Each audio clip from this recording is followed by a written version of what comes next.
fãs do rádio, amigos, amigas, pessoas queridas que gostam do rádio, que amam o rádio como nós amamos.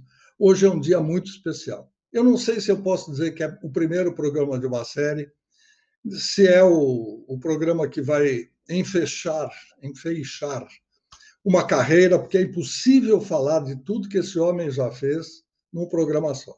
Então, para não perder tempo, e eu vou só ouvir, eu vou falar muito pouco, eu vou trazer aqui para este canal que tem o meu nome, onde vocês já estão acostumados através do podcast ou das programações de áudio e vídeo, uma pessoa que é um ícone da radiodifusão brasileira. Está aqui na tela Salomão Esper.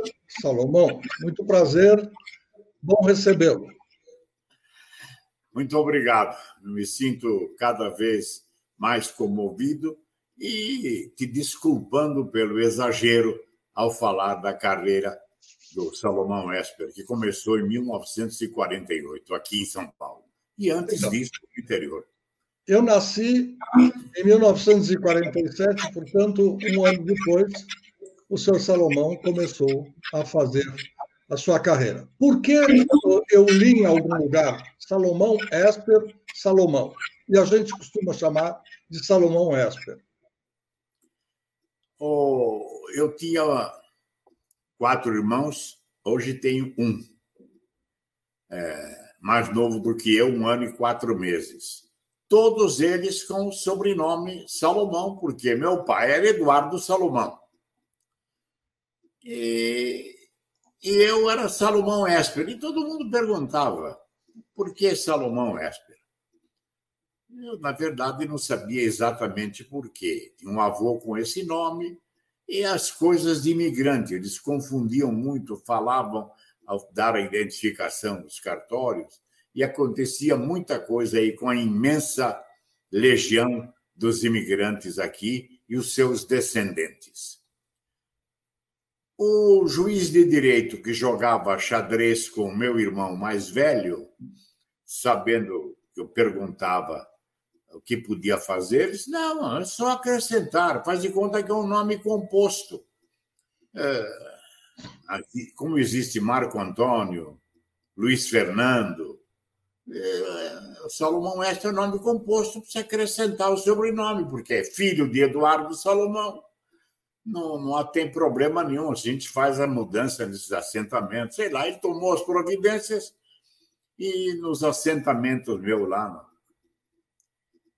no cartório ficou, então, definido o Salomão Esper Salomão, porque eu não queria perder o meu nome também, queria que fosse Salomão, e não queria ficar com o sobrenome só Esper, que não era nome de avô e tal. Então, ao chegar aqui em São Paulo, fazendo concurso para entrar na Rádio Cruzeiro do Sul, eu acabei conquistando uma das vagas, eram 2, um auditório grande, lotado de pretendentes a lugar, na Cruzeiro do Sul, hein? Não era na Tupi, não era na Nacional do Rio de Janeiro, não era na Record, né? Não era na Bandeirantes, era na Rádio Cruzeiro do Sul, a emissora das 5 estrelas, para outros, a emissora do coração da cidade de São Paulo. Quando eu consegui a vaga, a primeira coisa que o Murilo Alberto Guimarães, que era o locutor-chefe, veio me dizer era: que conversa é essa de Salomão Esper? No rádio, não. Cortou. Você vai ser só Salomão Esper. Então, todo aquele esforço lá em Santa Rita para resolver Santa Rita do Passa Quatro, chega aqui em São Paulo, por força de problemas de empregatícios, e por força da tradição do rádio. O rádio gostava de nomes bonitos. Cidadão chamava Afonso, eles resolviam, ou chamava Alfredo, ou chamava só Luiz, e eles acrescentavam sempre. Era uma mania de todo mundo ser Neto. Você chamava, punha o nome, eles Araújo Neto, Fulano Júnior, era comum. Então, era de se esperar que eles não aceitassem o Salomão Esper Salomão, que passou a ser meu nome já na segunda etapa da minha vida, e chegando aqui, início da carreira profissional, foi cortado por eufonia. Porque como é que pode, diante desses nomes bonitos que o rádio apelidava os seus integrantes, existir alguém que se anunciava: boa tarde ou bom dia, aqui está Salomão Esper Salomão. Então, Marioca, fica aí a explicação, não a coisa corriqueira, mas deu um certo trabalho e passa a ser integrante do lado humorístico do rádio. Para os nossos fãs, nossos ouvintes, aqueles que nos acompanham e que são mais exigentes, porque, digamos, seriam cartorários. Esper, então, não é o sobrenome da sua mãe, não é nome de família, é simplesmente um outro nome. Minha mãe era Salomão, o nome composto, como foi explicado. Isso, minha mãe era Bitar. Tanta gente existe aí com esse nome, né? Até gente importante. É verdade. Então, a solução era essa. Quem não quer perder o nome Salomão, como é que eu ia inventar um nome novo? Mais fácil alterar no sobrenome. Então, eu quis manter e foi isso que aconteceu, e o retorno às origens depois. Bom, en passant, o senhor falou em Santa Rita do Passa Quatro, que é extremamente importante, porque a gente já ouviu falar muitas vezes sobre esta pequenina, mas muito querida e acolhedora cidade do interior paulista. A pergunta que não quero calar: começou em Putin, em algum sistema de alto-falante, tinha uma emissora local? Como foi o início do menino Salomão? Eu já disse muitas vezes que essa coisa aconteceu com tanta gente, tantos locutores de São Paulo e do Rio de Janeiro começaram no serviço de alto-falantes, na rádio que teve a felicidade, na cidade que teve a felicidade de conseguir uma rádio, o cidadão tinha começado ali para depois partir para os voos mais altos, né? E eu trabalhei no serviço de alto-falantes de Santa Rita, que funcionava só no período de quermesse.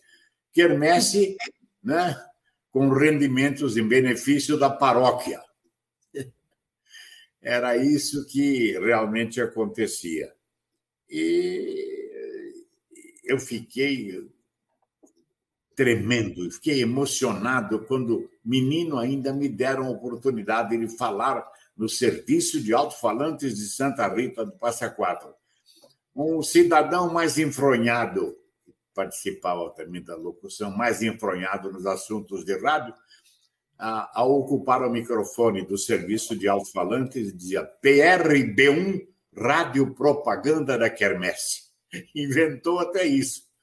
E a gente respeitava aqueles que tinham mais conhecimento de rádio e tal, e ia repetindo a lição dos mais velhos. Nós tínhamos lá um locutor, filho de um dentista famoso de Santa Rita, cujo apelido era Carlito, um moço muito simpático, e ele lia um anúncio do Chapéu Ramenzoni, que mexia com a gente, parecia locutor de cinema, e a gente, os demais meninos que estavam ali procurando uma vaga, acabavam repetindo. O texto, se você me permite, era o seguinte: parecia uma coisa mesmo de jornal cinematográfico e tal, e ele impostava a voz para produzir o efeito desejado até pelo texto. Mundanismo, moda, luxo e elegância. Tudo isso Ramenzoni dita ao mundo através da distinção dos seus grandes astros de Hollywood. E os astros de Hollywood nos ensinam que para maior desempenho, o homem elegante não dispensa o uso de um chapéu fino e moderno. Ramenzoni obedece aos mais aristocráticos modelos de Hollywood. Para fazer sua a elegância dos astros, use Ramenzoni. Todo mundo usava chapéu, pelo menos em alguma ocasião, né? ainda na minha infância. Alcancei aquelas fotos. Não havia uma foto de São Paulo antiga que não aparecessem dezenas e dezenas de chapéu, e nenhum com a cabeça descoberta. Ora, um texto desse, que era mais um texto de cinema ou de rádio mais importante, era utilizado pelo Carlito no serviço de alto-falantes da Quermesse. É isso por enquanto. E vou prosseguir de acordo com o seu interesse e a sua pergunta, Maria. É sempre bom, porque a gente está conhecendo um pouco do seu passado profissional, está conhecendo como era essa história que nós queremos contar sobre o rádio, sobre os personagens, as pessoas que ajudaram a fazer escrever páginas do livro da história do rádio. A gente não sabe como é que era no interior, e cada cidade tinha a sua peculiaridade. Então, essa explicação acaba sendo um depoimento bastante importante. Eu vou querer saber mais. Mas já falamos aqui de São Paulo, já falamos da Rádio Cruzeiro do Sul, a emissora das 5 Estrelas, esse seu começo, chegando aqui, foi com que idade? 18, 20 anos, mais ou menos? Eu fui para Pirassununga em 46, fiquei lá ano e meio, vim fazer o concurso aqui, porque precisava fazer o cursinho, o final do cursinho, do colegial, que em Pirassununga não tínhamos o clássico. Eu fiz o científico, que dava direito a disputar também o ingresso na faculdade de Direito. E, chegando aqui, fiz inscrição na faculdade e tal, e acabei ingressando na faculdade de Direito, mas o rádio já tinha tomado conta de mim. Eu nunca pensava na carreira. Meu irmão, advogado aqui em São Paulo, quando eu acabei concluindo o curso, chegou a botar o meu nome na porta do escritório dele, né? Mas eu nunca comparecia, não sei, visitar para conhecer, e eu estava tão empolgado com o rádio que eu saía da faculdade de Direito, né? Correndo, porque na metade da minha temporada lá de 4 anos, o Manuel de Nóbrega voltava para o rádio depois de uma incursão pela política que ele mesmo dizia que acabou sendo tormentosa para a sua vida, porque eleito com votação consagradora, por ser homem popular do rádio, o que acontece até hoje com elementos aí de rádio e televisão que querem ser senador, querem ser deputado, outros querem ser prefeito e até governador e presidente da República. Você imagine a força que tinha o rádio hoje e a força que tem a televisão. O rádio isolado, sozinho, era detentor deste poder solitariamente. Ninguém lhe fazia concorrência. Nós estamos falando de que ano exatamente? Nós estamos falando de 1948, quando eu ingressei no meio do ano aqui. Ok. Aqui 2 anos depois. Depois chamada Rádio Piratininga. Ok. 2 anos depois vem a televisão, certo? 1950? 1950, no esforço pioneiro de Assis Chateaubriand, nós tivemos a inauguração da televisão no Brasil, televisão que trabalhava praticamente para ninguém, porque o aparelho custava muito caro, ainda era uma novidade, e não é todo mundo queria saber se valia a pena, até os que tinham dinheiro queriam saber se valia a pena comprar o aparelho, e aquela geringonça, e saber. A Tupi, baseada no seu elenco de rádio, que era muito grande, porque era uma das mais importantes emissoras do Brasil, a Tupi de São Paulo tinha um cast muito bom. Vejam bem, Ribeiro Filho como locutor, um deles, né? Hebe Camargo, cantora, Vilma Bentivenha, a Sônia Maria Dorce, que foi uma consagração, elenco de radioteatro, elenco musical, grandes orquestras, né? Então, foi fácil iniciar a televisão, pelo menos para fazer o teste, tomar o pulso.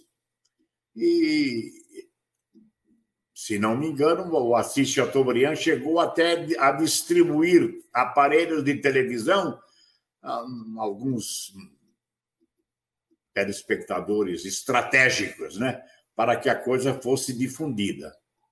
E até com uma certa rapidez inesperada, a televisão emplacou, porque passou a ter muitos espectadores, para ter o investimento da publicidade, para permitir a sobrevivência da emissora, havia necessidade dela, e ela só existia quando o custo por mil, como se diz, a exigência, era que ela tivesse audiência para produzir resultado do dinheiro investido. O senhor que estava no meio nessa época, como viu a PRF3 TV, Tupi Difusora, Canal 3 de São Paulo, tirando esse pessoal do rádio para a televisão? Como é que o rádio ficou? Foi só o pessoal da Tupi Rádio que foi para a televisão? Ou houve também uma maneira assim de subtrair personagens de outras emissoras, vozes de outras emissoras de rádio, para compor o elenco da primeira emissora e depois da segunda? É que durante algum tempo a Tupi de São Paulo Televisão, Canal 3, acabou funcionando sozinha. Não tinha ninguém, não tinha concorrente. Os concorrentes foram surgindo depois. Então, valia a pena até o investimento, e com o aumento do número de telespectadores, aumentou a publicidade e aumentou também o recurso para que cada vez mais ela aperfeiçoasse, aprimorasse, enriquecesse o seu elenco, o seu casting, como era chamado na época. Muito bom. Voltando agora para Salomão, o homem do rádio. Como foi o seu começo? Começou como noticiarista, como até hoje nós o conhecemos, mas teve alguma outra chance de fazer, por exemplo, primeiro locutor de leitura comercial? Como é que foi o começo? Aqui em São Paulo. Locutor, chamado locutor comercial. Imagine o locutor que era comercial porque lia textos de publicidade do varejo, das lojas e das firmas. Depois de algum tempo, a emissora passou a ter, além do auditório incipiente, o auditório era bonito, mas a programação não era todo dia de auditório, né? Eu fui convidado a fazer um programa de calouro, se já existia na emissora, comandado por um locutor muito bom, um animador bom, bonito, além de tudo, Mário Luiz, parece que o sobrenome dele era Lorenzetti. Mário Luiz, e não sei o que houve com ele, a emissora, ele saiu e havia necessidade de um animador substituto do programa. Além dos programas musicais, de discos, que eu apresentava, e o programa sertanejo, que tinha uma apresentação matutina diariamente, e aos domingos um programa em que artistas e pretendentes a integrar esse elenco de artistas do rádio cantavam as músicas sertanejas, e eu fui convidado quase que simultaneamente para fazer o Calouros B6, que era o nome do programa que o Silvio Luiz apresentava, e, simultaneamente, o tal Calouros na Roça, que era de manhã aos domingos. Inacreditável como o auditório da Cruzeiro do Sul, um auditório grande no centro da cidade. E havia filas que tomavam homem e mulher, um de cada lado, que significa um prédio no centro, na Praça do Patriarca, de um lado a rua direita, do outro a Rua da Quitanda. Mulheres ficavam numa fila, homens na outra, e eles iam selecionando. Claro que sobrava gente, porque o auditório não poderia acolher todos os interessados, né? O rádio reinava soberanamente, não tinha concorrente ainda, então você imagine o que acontecia com programas de auditório. Com o Nóbrega lançando o seu programa Torre de Babel, na sua volta ao rádio, depois de ter passado pela política como deputado, uma cidade e o Estado esperando que ele fosse modificar tudo, trazer tudo, progresso. Imagine se um deputado pode fazer aquilo que, às vezes, nem um governador consegue. Então, ele depende de aliciar os companheiros, de formar uma liderança na Câmara dos Deputados, nas assembleias, na Câmara de Vereadores, para poder ir ascendendo e ter sucesso na política. Com ele foi uma frustração, porque se imaginava que quem teve votação consagradora fosse resolver os problemas de São Paulo. No rádio era uma coisa agradar. Nóbrega fazia, inclusive, o que existia também no Rio de Janeiro e que ele fez aqui em São Paulo. O Boa Noite para Você. Cada dia homenageava uma classe, um profissional, e depois daquele texto bonito, exaltando o feito, né? Um bombeiro herói, cada coisa, ele terminava para você, o meu boa noite, e dava o nome, o meu boa noite para você. Isso levou a uma votação consagradora pelo seu talento na profissão, e no rádio é uma coisa. Na Assembleia Legislativa, como já falei, a coisa não é bem assim, né? Há tantos interesses em jogo, há as bancadas, há a oposição em situação, e não é possível fazer o mínimo que a população espera por desconhecer, né, realmente os limites da atuação de um vereador, de um deputado. Eu me lembrei agora de uma relação passado-presente. Nós falamos, o senhor falou, sou do Manuel de Nóbrega, e hoje nós estamos observando que na televisão um apresentador chama um repórter e diz boa noite para você, bom dia para você. Uma coisa que ficou até meio sem necessidade, porque quando você cumprimenta a pessoa, já é bom dia, já é boa noite. Eu até sou contra esse exagero. Mas veja só, o senhor foi buscar lá no passado algo que hoje virou moda de novo, entre aspas. Hoje, Marioca, voltou na televisão essa história de alô, fulana, chamando o repórter. Boa tarde para você. Está falando com ele. Boa tarde para quê? Né? Isso é repetido na entrada nos jornais ao vivo, na entrada a longa distância, média distância. Voltou essa praga, né? Essa, não sei, é uma imprecisão. Falar, conversando com a pessoa e falar boa noite para você. Que conversa é essa? Né? Boa noite para quem? Agora, você quer se dirigir ao telespectador, você não pode responder ao cumprimento de um colega de trabalho. Agora, não sei se sobre esse assunto você quer mais alguma coisa, Marioca. Não, mas eu só me lembrei, essa ponte, a ligação. O rádio era forte, tão forte, que nós tínhamos na Rádio Cruzeiro Sul, coisa inesquecível, a atuação de um senhor, bem mais velho que todos nós, chamado Lourenço Amadeu.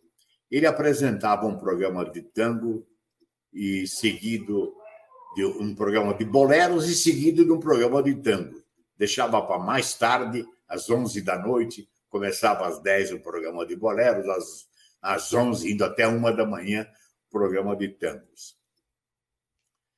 As chamadas casas que recebiam para a sua iniciação os homens, né?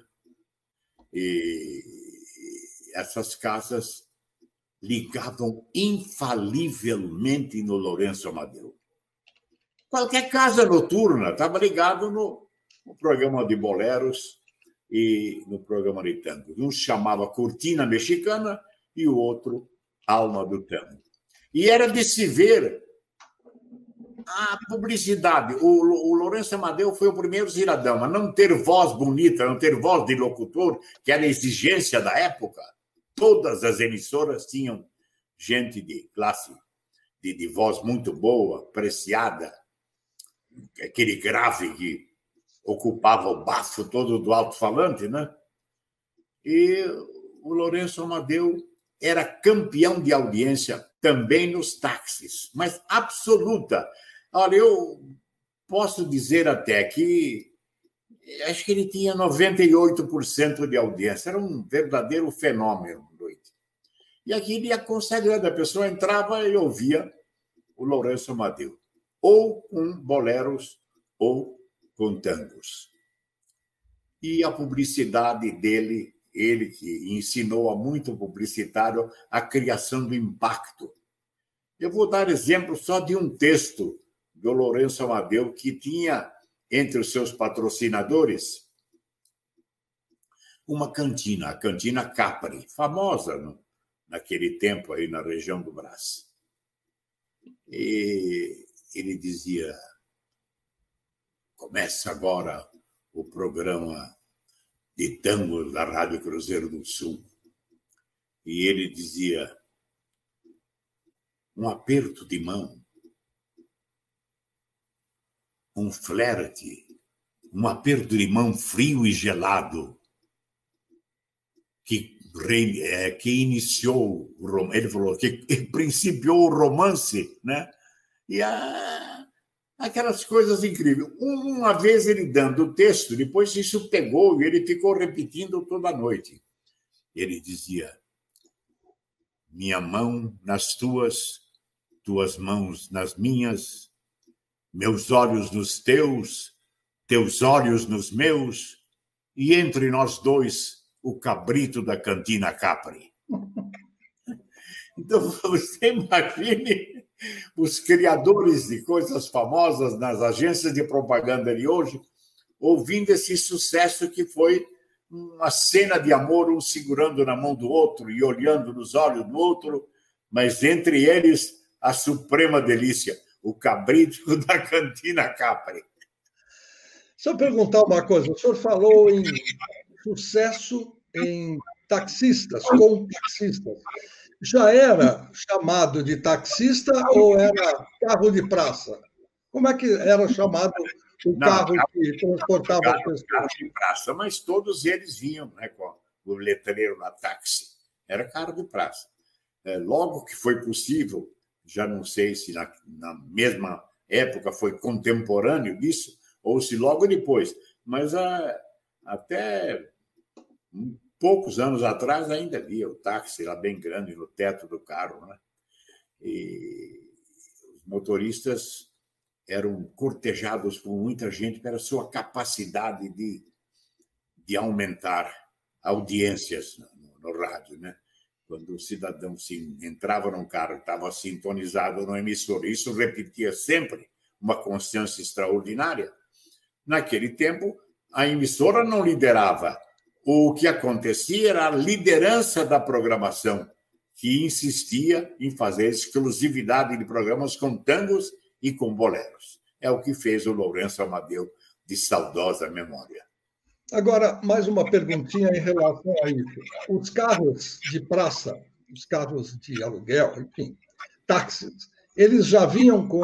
Era normal todo mundo ter um aparelho de rádio embutido no seu carro, ou ainda era uma coisa um pouco difícil, em termos de custo, ter um rádio dentro do carro? Porque as montadoras provavelmente não mandavam o carro já com rádio. Não mandavam. Havia firma especializada em colocação e, às vezes, havia necessidade de preparar até uma antena especial quando se queria sintonizar com perfeição uma emissora. Mas, naquele tempo, não havia tanta interferência. Prédios enormes. Você tinha o prédio Martinelli, né, que apareceu o primeiro arranha-céu de São Paulo. Imagine hoje. E hoje, então, a FM foi tomando conta porque há mais facilidade de sintonia do que o AM. O AM praticamente foi sendo alijado da audiência, principalmente nos carros, né? E hoje há necessidade de... Você imagine que naquele tempo, para sintonizar uma emissora, é tão importante que todas as rádios tinham onda curta. As principais emissoras. A Cruzeiro do Sul tinha 3, a Bandeirantes, 3, 4 ondas curtas.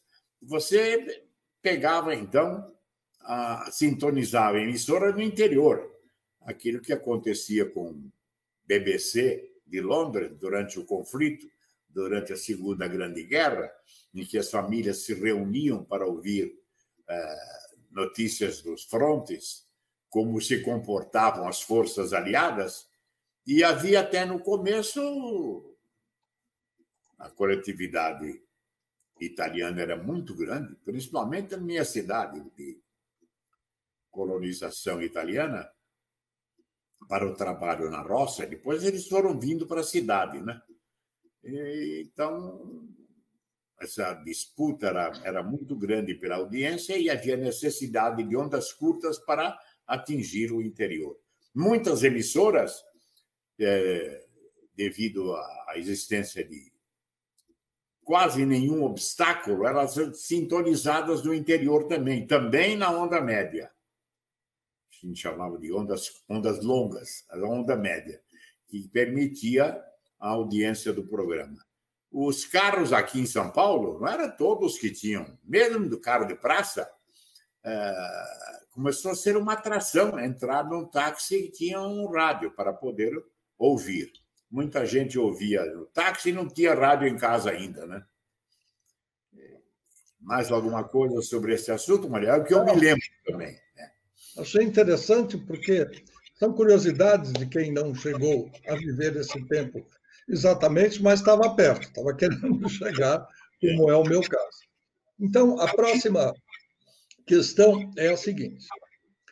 O Salomão começa como locutor comercial, em seguida ele passa a apresentar programas. Teve alguma coisa assim, tem que cobrir alguém que vai ter férias, ou que faltou, que saiu da emissora, e que modificou o seu caminho?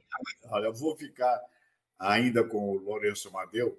O Lourenço era ciumento até de contato com os seus ouvintes, que naquele tempo era carta para a rádio, né? Eu tenho até hoje, a primeira carta que eu recebi era um acontecimento, uma carta de apoio, de exaltação, eu com 18 anos recebendo carta de ouvinte, né?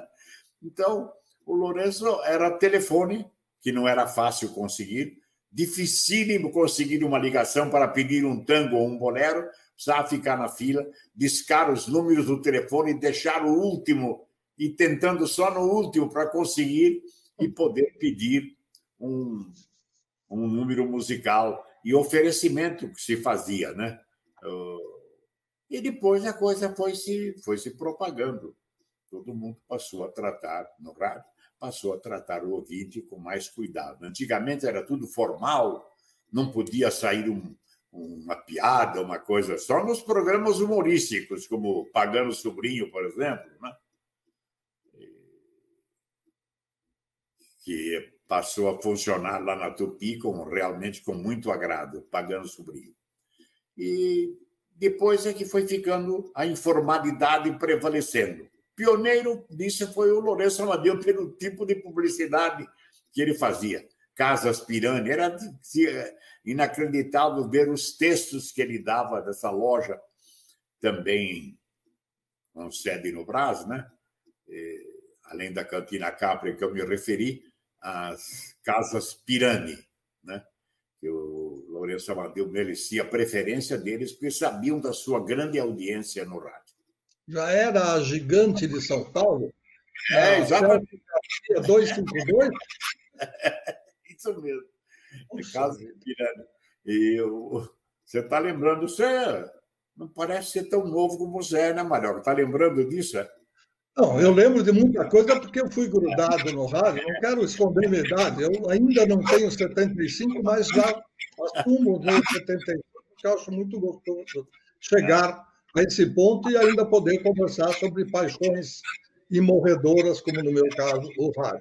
Mas eu me lembro da Eletro Rádio Brás, eu ganhei muitos prêmios no Vitrola Mágica, quando Enzo de Almeida Passos ia transmitir o seu programa diretamente da Eletro Rádio Brás, que era ali perto da Pirani, concorrente também.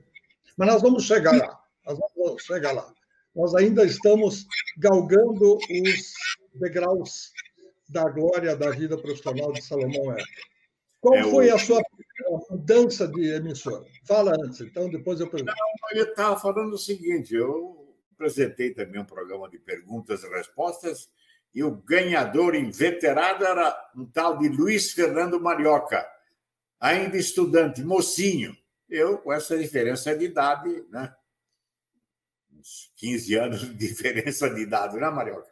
Olha, Marioca, eu vou comprovar. Acho que ele já gostava de rádio, era um jeito dele de se fazer conhecido, até virar diretor de emissoras.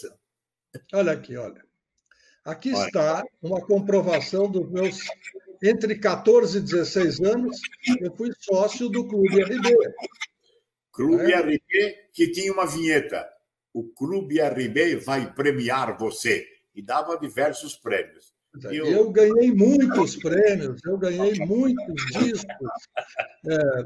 Tem prêmios até hoje que eu guardo. Eu tenho aqui uma onça que eu ganhei da Leonela, no programa Qual é a Música, do seu Rubens Greifo, cujo locutor comercial era o nosso saudoso Odair José Batista.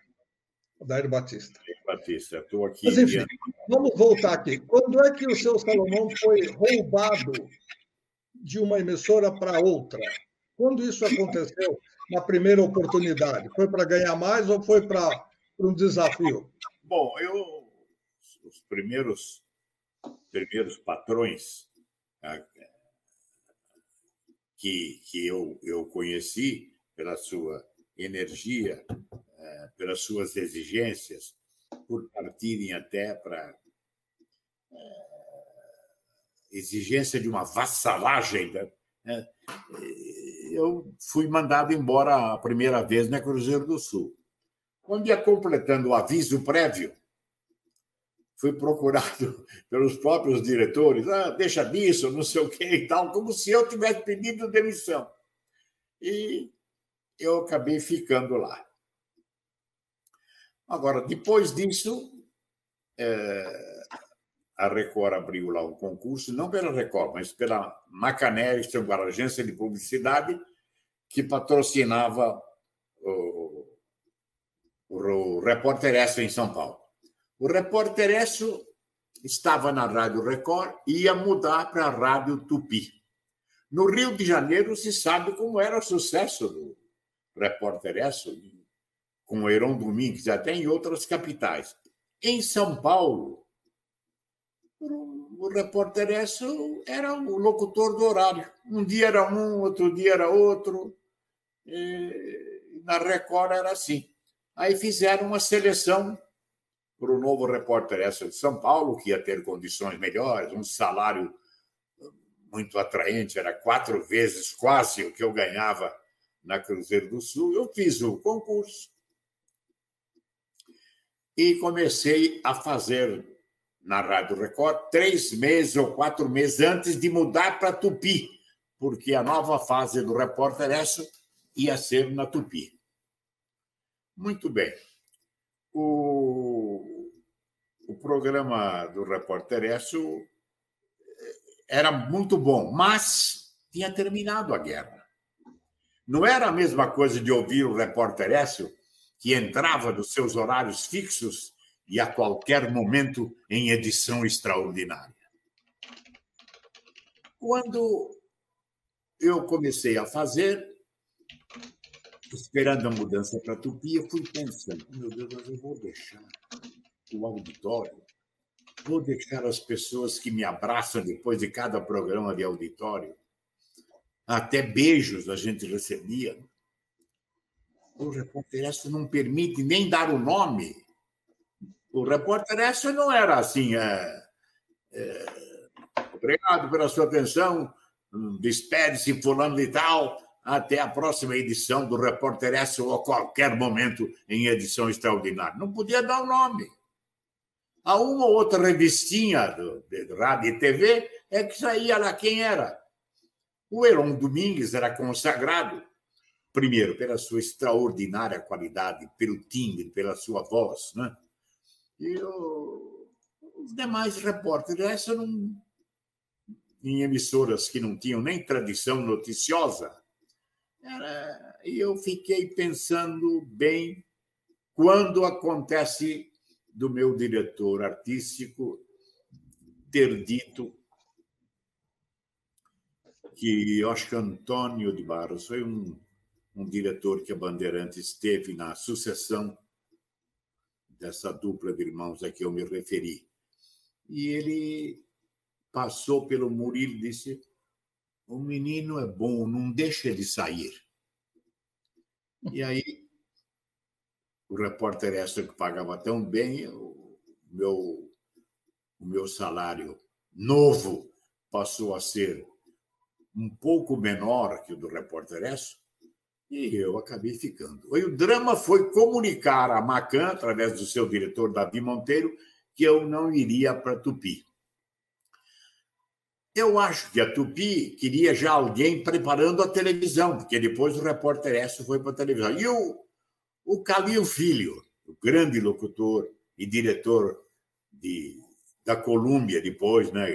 Entrou no setor de discos também, não é, Marioca? Esse você já acompanhou. O Calil Filho, eu gostava muito dele, ele de mim, ele me procurou, depois de saber que eu tinha sido repórter extra, se eu podia indicá-lo, justamente porque ia começar o repórter extra na televisão. E eu disse: Calil, faço tudo por você, mas eu sou a pessoa menos indicada. E contei para ele. Quando eu fui comunicar ao Davi Monteiro que não ia mais para o repórter extra, ele me disse: o senhor está dando um pontapé na sorte. Até fiquei assustado. Que pontapé na sorte era isso? Era justamente, acho que, fazer a televisão. E o Calil me procurou para que ele fosse recomendado. Eu não tive coragem de falar, mas tive acesso, que era companheiro do meu irmão e de um amigo dele na Faculdade de Direito do Largo de São Francisco, Ítalo Éboli, que era diretor da Macan. E falei do Calil Filho para ele, e todos sabem, os contemporâneos, o que o Calil Filho foi na televisão. Faleceu num desastre de automóvel, guiando o seu carrinho, um caminhão o pegou, ele era prudente, o caminhão não foi, e eu estava apresentando, substituindo o titular, o jornal de televisão da Bandeirantes, quando alguém encosta praticamente na bancada, põe um papel por baixo e o papel dizia: vítima de acidente agora há pouco na rua tal, não sei o quê, faleceu o apresentador Calil Filho. Foi um choque. Eu não sei como eu consegui continuar a fazer o jornal. Os olhos estavam já umedecidos por lágrimas, né? E esse grande valor do rádio perdeu a vida, sim. Mas eu estou contando isso para ver como as coisas vão acontecendo, né? Ele conquistou com facilidade um lugar eu costumo dizer, no proscênio. O Calil era uma figura importantíssima, muito corintiano, era muito inteligente, versado, lia muito também e gostava muito de jornais, portanto, era familiarizado com notícias, e ele foi um repórter extra de televisão muito bom aqui em São Paulo. O senhor falou duas vezes de televisão e de repórter extra. Em algum momento, o bichinho da vaidade, o mosquitinho da vaidade, chegou a picá-lo, pensando em ir para fazer o repórter extra na TV? Bom, evidentemente que isso é uma atração, não tem dúvida nenhuma. Quem é que... O problema era da vaidade. Quando houve esse convite, o repórter extra era só de rádio, o que me levou a imaginar: vou perder a popularidade porque ninguém vai saber no rádio quem é que faz. tem que sair publicado na revista e tal, e o Repórter Extra não dava o nome e não permitiam que ele gravasse uma publicidade, que ele tivesse qualquer participação em qualquer outro veículo. Então, 0 e 0. E foi por isso que... Agora, o Calil já foi para a televisão, né? A televisão, outra vez, eu tivesse tido um procedimento, uma decisão diferente se fosse para a TV. TV que a Bandeirantes esperou e só aconteceu muito tempo depois.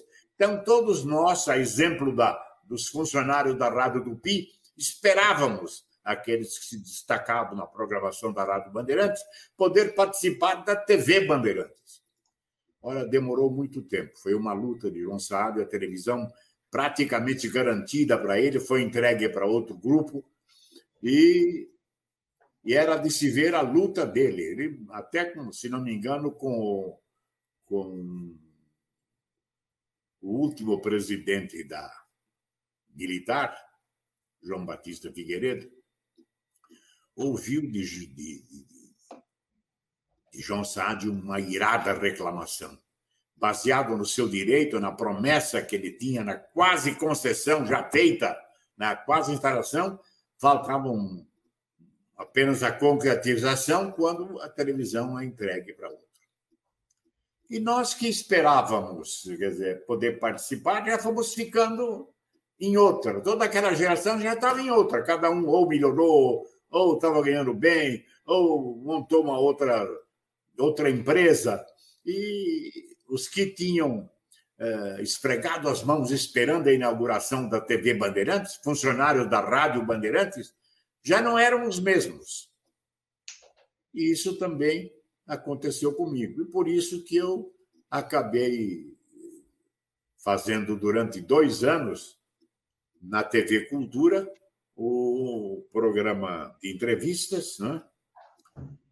Que durou muito tempo lá, ouvindo tanta gente importante. E na rádio, na TV Bandeirantes, fiz também diversos programas de televisão, uns com longa duração.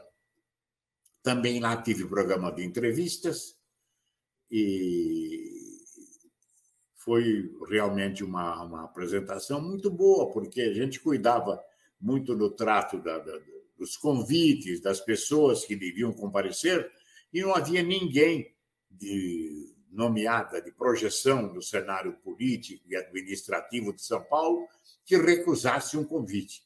Pelo contrário, a gente recebia solicitações para fazer entrevistas. Por enquanto, o que há de mais importante no campo da televisão é isso que eu tenho a dizer a você. Como a nossa linha do tempo é um pouco diferente dos demais programas, eu quero voltar um pouquinho para a Rua da Consolação 166, se eu não me engano. Ali, um casarão antigo, onde eu ganhei também muitos prêmios, onde eu apresentei, entre aspas, o meu primeiro programa de rádio, sem conseguir falar nada, mas eu produzi um programa para o nosso querido saudoso amigo comum, Lourival Pacheco. Como é que foi a sua chegada na Rádio América? Bom, o César Freitas, que era nome em arte do brasileiro José Bilcher, ele foi convidado, assumiu a Rádio América e a primeira pessoa que ele lembrou para convidar foi o tal de Salomão Esper, para fazer lá um programa de calouros também, que era um relativo sucesso na Cruzeiro do Sul.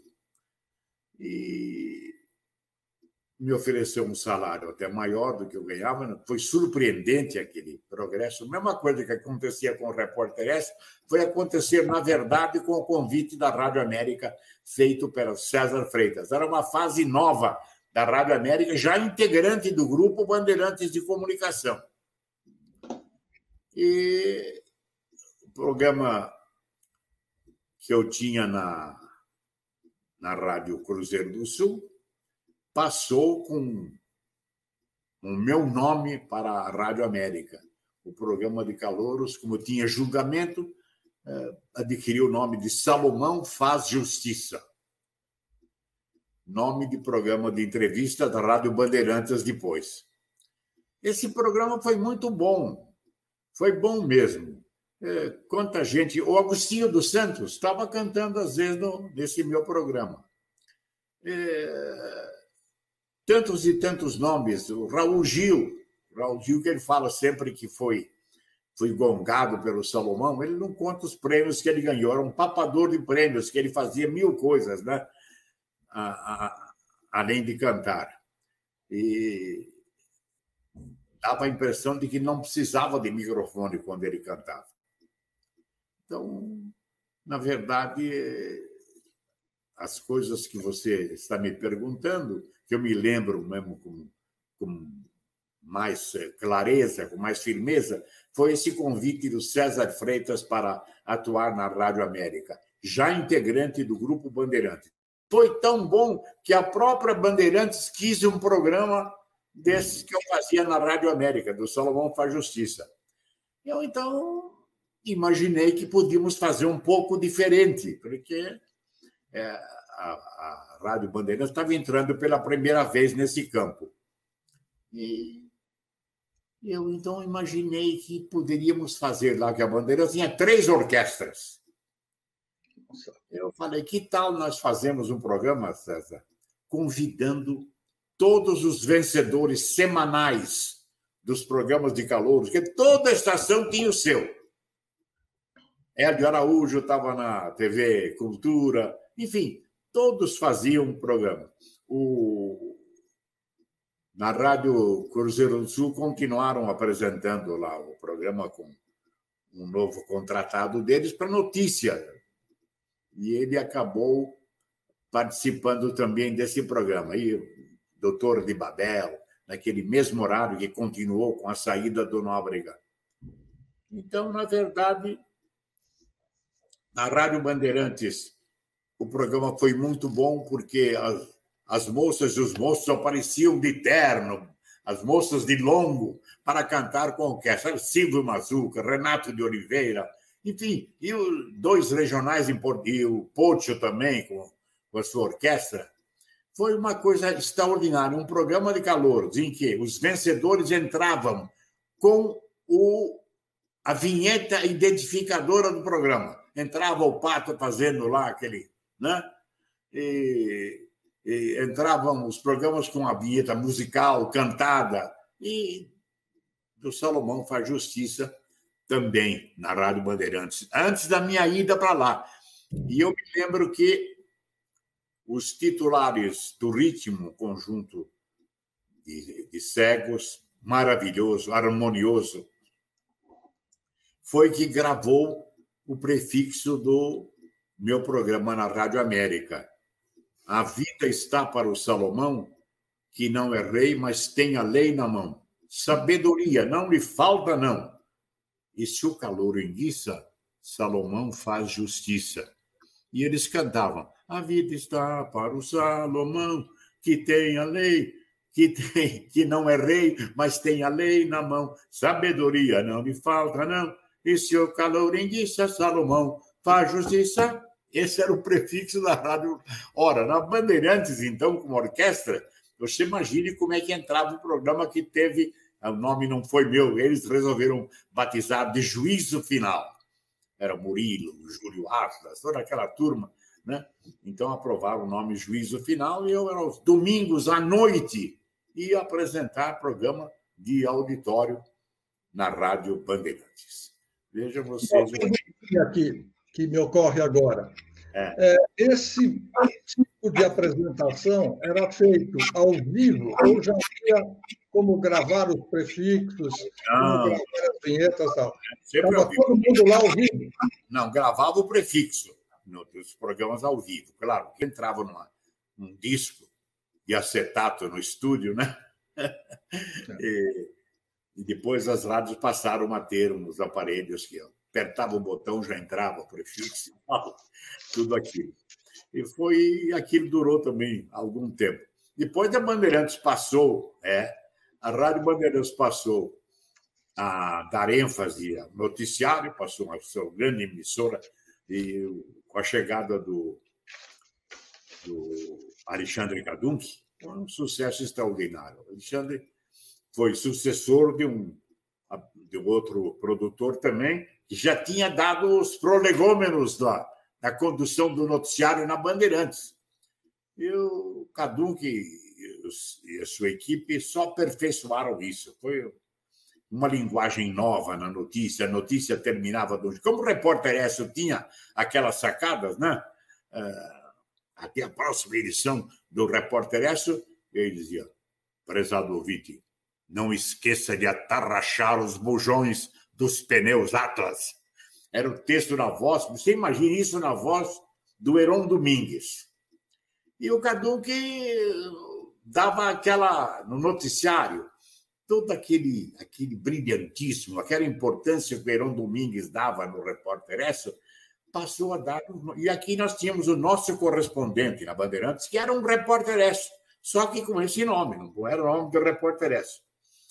E ainda a Bandeirantes, de vez em quando faz uma comemoração, lança lá um boletim do nosso correspondente, com a minha voz ainda está gravada. Era uma velocidade, fazia parte daquilo, né? E uma leitura, modéstia à parte, escorreita, o que me deixou o convite para integrar também o jornal, primeira hora, das 7 às 8 da manhã, o primeiro jornal que fez concorrência efetiva e acabou suplantando o matutino Tupi lá. Salomão, eu quero contar essa história, porque ela é maravilhosa, mas nós já chegamos ao final do primeiro programa da série que o Salomão Esper está contando parte da sua vida. Então, nós vamos parar aí, anotar esse ponto, e na próxima oportunidade nós voltamos a conversar sobre a sua carreira, e aí vamos esmiuçar a sua entrada na Bandeirantes, o seu trabalho na Bandeirantes, e quantos anos da parceria com José Paulo e tudo mais. Quero agradecer de coração esta sua gentileza, eu sei que não é fácil, aos 92 anos de idade, com essa clarividência, com essa cabeça boa, estar sentado aí numa cadeira não tanto confortável como as cadeiras dos estudos, né? Porque é necessário ficar diante do computador, numa posição muito... não é incômoda, é porque força, não dá para ficar se mexendo e sai da lente da câmera e tudo mais. Então, a gente volta a conversar em breve e eu desejo aí uma boa estada nesse período ainda pandêmico, mas praticamente no final. Muito obrigado. Fico honrado aí com essa ameaça que você vai de convidar para conseguir prosseguir nesta série, né? Afinal de contas, eu fiquei muito mais tempo, foi na Rádio Bandeirantes. E você está ensaiando aí uma incursão por esse campo. Talvez um segundo ou um terceiro programa, quem sabe? Tá bom. Muito obrigado, Maria.